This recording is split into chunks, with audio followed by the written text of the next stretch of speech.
Good evening and welcome. I am Amarachi Ubani. Tonight, another deadly attack as Boko Haram terrorists attack 5 villages in Adamawa state. It's a new page in Kano state as hundreds of cattle rustlers surrender their arms to the police. Lagos State's government intensifies efforts aimed at curtailing the spread of Lassa fever. And travel ban ends in New York City as authorities begin to clear a massive snowstorm.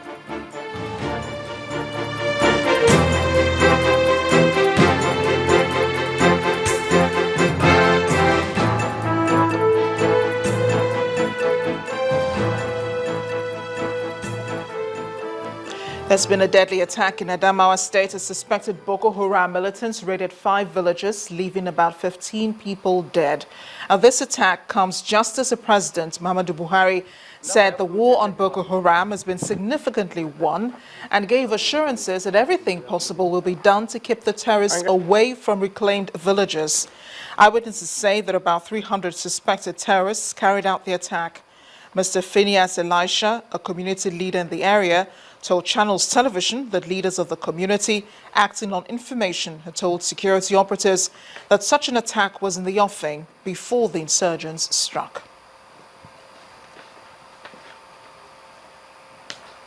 For the Chief of Army Staff, Lieutenant General Tuku Buratai, these pockets of attacks only confirm that insurgency is being defeated, although he acknowledges that more has to be done to dislodge the improvised explosive devices flying around the northeast. He says while the military will continue to give its best to ensure that the fight is won in its totality, it will continue to ask for the support of Nigerians in the areas of intelligence and vigilance. The Army Chief also adds that the military will not relent, but will continue to work hard, especially in areas of training and welfare of its personnel, so as to ensure that they give their best. In terms of the IED challenge that we've been having, and we're also looking at more training on special warfare aspects of our operations so that we'll be able to confront this insurgency or terrorism squarely. So these are some of the lessons, in addition to several others. Take note that the Boko Haram terrorists, they are not from outside Nigeria. Most of them are Nigerians. So we cannot say you push them outside Nigeria. You know, some of them have melted into the society, so it is our responsibility of you and every Nigerian to fish them out. So when we do that, definitely we have a very good this thing. But you cannot give percentage at this stage. We're still assessing the overall success. To take a further look at the Adamawa attack and the war on insurgents, I'm now being joined on the news at 10 by a retired Army officer, Brigadier General Olusegun Ajana. You're welcome to the news at 10. Good evening, thank you. Now, one would have thought that the President, after saying that the war on insurgency had been won significantly, that such attacks would, not occur as often as they have been. But what do you make of the Adamawa attacks today? The issue is that insurgency in any country is not a war that you fight and you can put a firm stop to.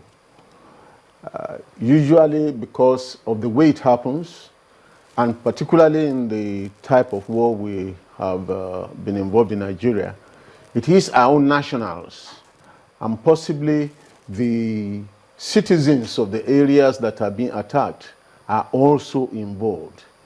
Now, the soldiers that are involved in the battle, they drawn from all over the country, and they cannot claim to be much more familiar with the terrain of an area than the indigenes themselves. Are you saying that this could be the reason why the war has extended so long? That is not just the reason.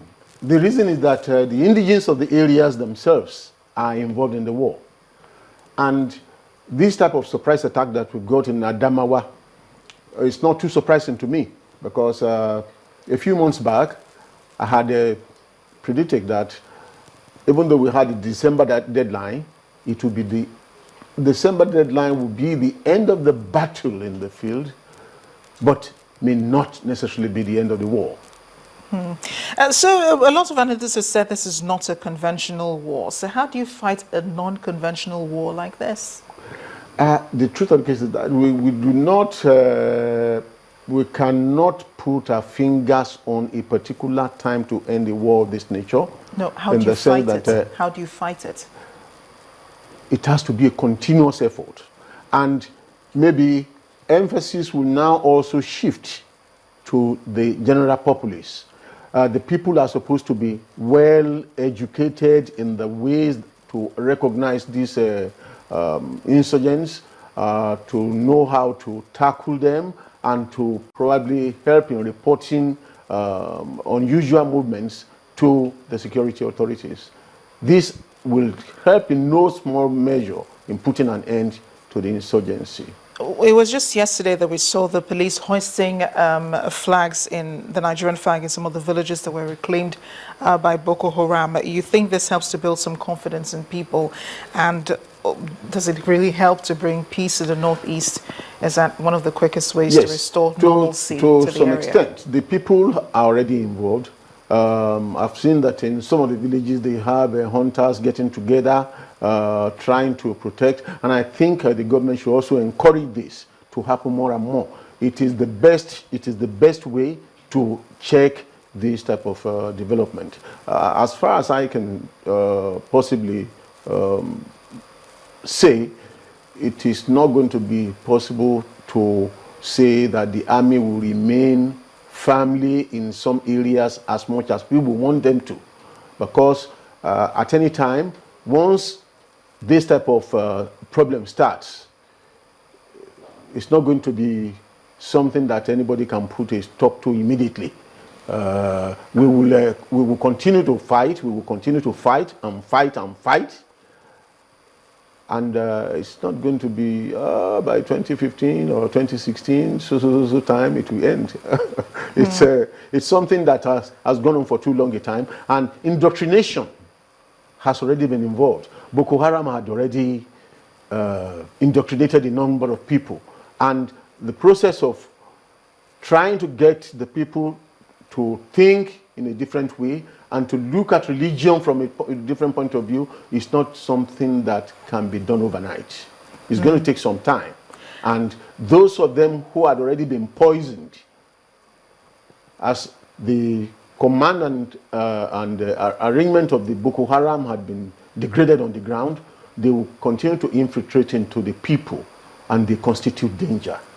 I want to pick up on something you said, that the military cannot be found, heavy.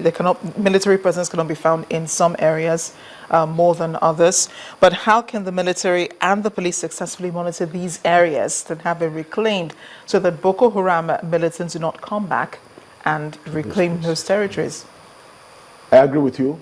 The places that have been reclaimed from Boko Haram, I don't think they are totally left free.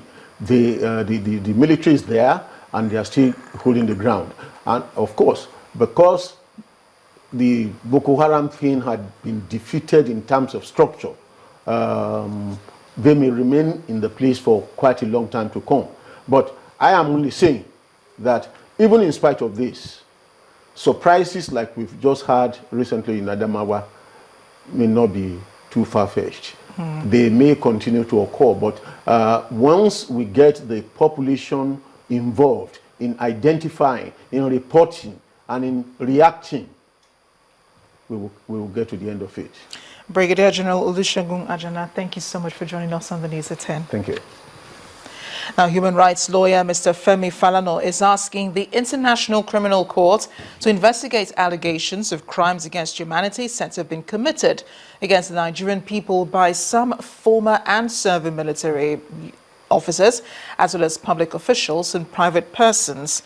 In a petition sent to the prosecutor of the ICC, Fatou Bensouda, Mr. Falana alleges that on account of the deliberate refusal of the former military authorities to equip and motivate the members of the armed forces involved in the combat operations, the insurgents have killed about 25,000 soldiers and civilians, including children, and displaced over 2 million people.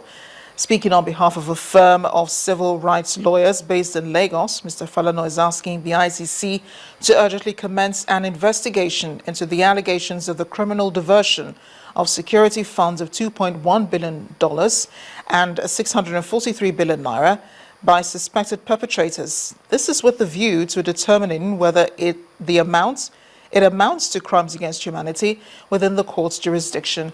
He's also asking the ICC to bring to justice those suspected to bear full responsibility for deliberate underfunding of the armed forces through widespread and systematic corruption in Nigeria.